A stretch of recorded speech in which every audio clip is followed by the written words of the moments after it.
आप तो कहते थे रईस खान साहब जो है बड़े दूध के नहाए हुए हैं, बड़े वो शरीफ ऑफिसर हैं, बड़े नडर है, दबंग है, बहादुर हैं।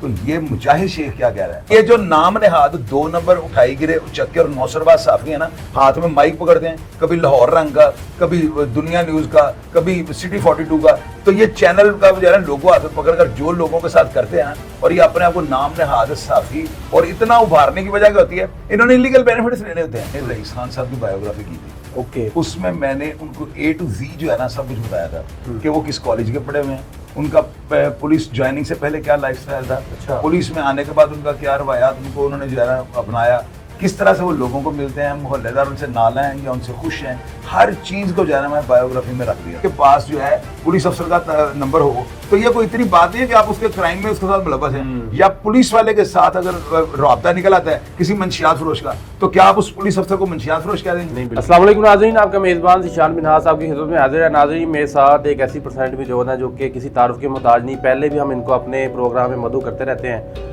शाहिद चोई साहब मौजूद हैं, इनसे आज एक टॉपिक के ऊपर गुफ्तगू करते हैं। रईस खान साहब जो कि DSP हैं, उनके बारे में व्हाट्सएप ग्रुपों में इल्ज़ाम चल रहा है कि वो मंशियात फरोश थे, एक सहाफ़ी की तरफ से उनके ऊपर इल्ज़ाम लगाया गया है। तो शाहिद चोई साहब जो है वो जुर्म की दुनिया पे बहुत बारीक नज़र रखते हैं, इनसे जानते हैं कि हकीकत है क्या। अस्सलाम वालेकुम। वालेकुम अस्सलाम। चोई साहब कैसे हैं? ठीक ठाक? अल्लाह का शुक्र। चोई साहब क्या कहना चाहेंगे? एक क्राइम रिपोर्टर है, उन्होंने जो है वो खबर फैलाई है कि रईस खान साहब मंशियात फरोशी में शामिल थे, इसके बारे में आप क्या कहते हैं?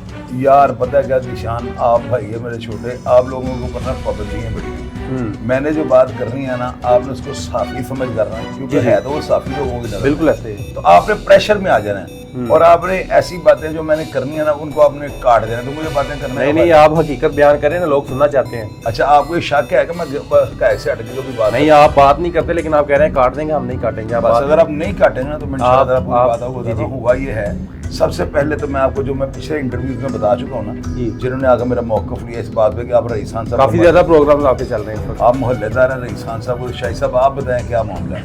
असल में जो है ना मामला ये है कि मैंने रईस खान साहब की बायोग्राफी की थी, ओके। उसमें मैंने उनको A to Z जो है ना सब कुछ बताया था कि वो किस कॉलेज के पढ़े हुए हैं, उनका पुलिस ज्वाइनिंग से पहले क्या लाइफस्टाइल था, अच्छा। पुलिस में आने के बाद उनका क्या रवायात उनको उन्होंने जो है ना अपनाया, किस तरह से वो लोगों को मिलते हैं, मोहल्लेदार उनसे नाला हैं या उनसे खुश हैं, हर चीज़ को जो है ना मैं बायोग्राफी में रख दिया था, ओके। अब ये जो है ना मुझे लोगों ने उस वीडियो को भेजा, बड़े लोगों ने मुझे व्हाट्सएप किया, उन्होंने कहा चोई साहब आप तो कहते थे रईस खान साहब जो है बड़े दूध के नहाए हुए हैं, बड़े वो शरीफ ऑफिसर हैं, बड़े नडर है, दबंग है, बहादुर हैं। तो ये मुजाहिद शेख क्या कह रहा है? अब मेरी बात आप सुने, इस बंदे को ना अभी पता नहीं, अभी लाटू की तरह घूमेगा। क्या मैंने आपको रईस खान साहब इसको लाटू की तरह अगर नाना घुमाएंगे तो मेरा नाम आपने बदल के रख देना। यानी वो इल्जाम तक की है? यार इल्जाम भी नहीं है ये। अच्छा, इल्जाम तो वो होता है कि मैंने आपको कोई हरकत करते देखा हो, ओके। उसको किसी चीज का भी नहीं पता, उसने जो बात मुंह से निकाली है ना, ये देखिएगा इसके साथ होता क्या है। रईस खान साहब ने जो है ना एक एक्नॉलेजमेंट ड्यूज जो है ना वो भेज दी है। एक्नॉलेजमेंट यानी हर जाना उनको भेज दिया? नहीं, एक्नॉलेजमेंट ड्यूज होता है ना, ये रजिस्टर्ड AD होती है, इसको कहते हैं ना। ये आप AG ऑफिस जाते हैं ना, पहले एक लीगल नोटिस जाता है, वो जो राना शकील अहमद खान उनके लीगल एडवाइजर है ना, उनके वकील हैं, प्रैक्टिस करते हैं, उन्होंने एक ना नोटिस उसको भेजा है। इसका ये तरीका कार होता है इसका ना इज्जत का दावा करने का। अब वो लीगल नोटिस का जवाब देगा, वो बताएगा कि मैंने ये इल्जाम लगाया तो मेरे पास प्रूफ है या मैंने बिला जवाज जाने की बात कह दी, ठीक है। अब वो रजिस्टर्ड AD जो है ना, मेरे आज प्रोग्राम अपलोड हुआ उसमें लग गई हैं, मैंने जिसको वो भेजी जाती है ना उसका नाम भी लिखा होता है और जिसको जो भेजता है उसका भी नाम लिखा होता है। और इसका ये फायदा होता है कि जो बंदा रिसीव करता है ना उसके साइन ऊपर हो जाते हैं कि मैंने रिसीव कर लिया और वो वापसी आपको मिल जाता है, यानी एक प्रूफ होता है कि मैंने इसको नोटिस भिजवा दिया है। ये बड़ा टाइट गिरफ्त होती है कानून की ना।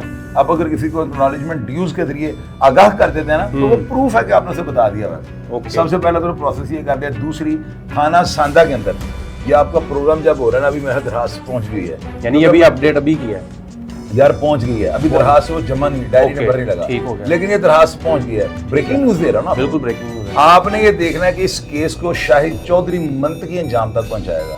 और ये जो नाम नेहाद 2 नंबर उठाई गिरे उचक्के और नौसरबाज साफी है ना, हाथ में माइक पकड़ते हैं, कभी लाहौर रंग का, कभी दुनिया न्यूज़ का, कभी सिटी 42 का।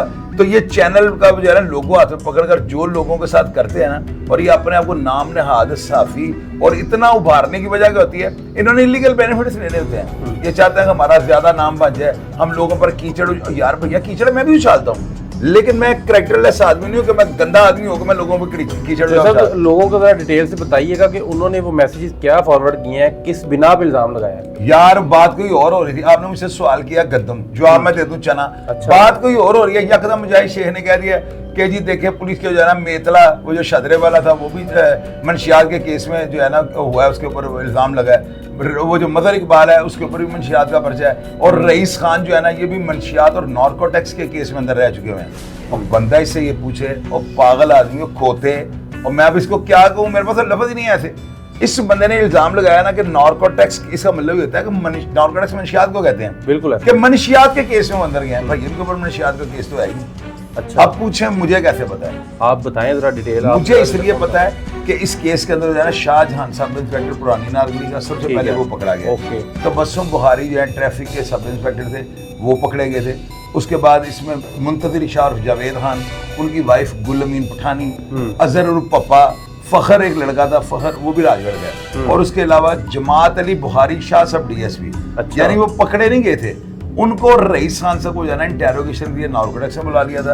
उन्होंने बुलाकर ये कहा था कि आप बताएं आपके नंबर जो हैं, इनमें से जो मुल्ज़िम है ना अजहर पप्पा और जो तबस्सुम बुहारी सब इंस्पेक्टर था, आपके नंबर इनके पास कैसे हैं? तो उन्होंने बताया कि दोनों मेरे मोहल्लेदार हैं, एक मेरे घर से 100 गज के फासले पे रहता है और एक 300 गज के फासले पे रहता है। तो तबस्सुम बुहारी पहले महकमा पुलिस में था, उन्होंने कहा कि इसकी वजह से मेरे से ताल्लुक था, तो नंबर होना कोई ताल्लुक की बिना पता। और दूसरी तरफ आप आ जाए, अगर किसी क्रिमिनल के पास जो है पुलिस अफसर का नंबर हो, तो ये कोई इतनी बात नहीं है कि आप उसके क्राइम में उसके साथ मुलव्वस हैं। या पुलिस वाले के साथ अगर राब्ता निकल आता है किसी मंशियात फरोश का, तो क्या आप उस पुलिस अफसर को मंशियात फरोश कह देंगे? नहीं, बिल्कुल ऐसा नहीं। पुलिस अफसर जो है ना सीआईए के, इनके ताल्लुक होते ही क्रिमिनल के साथ है। तो सर बहुत शुक्रिया, इस टॉपिक पे हमने गुफ्तगू की। अभी इसमें क्या अपडेट आती है वो भी जो हिसाब से गायब जानते रहेंगे। इसी के साथ अपने मेज़बान शान नाथू दीजिएगा इजाज़त। अल्लाह हाफ़िज़।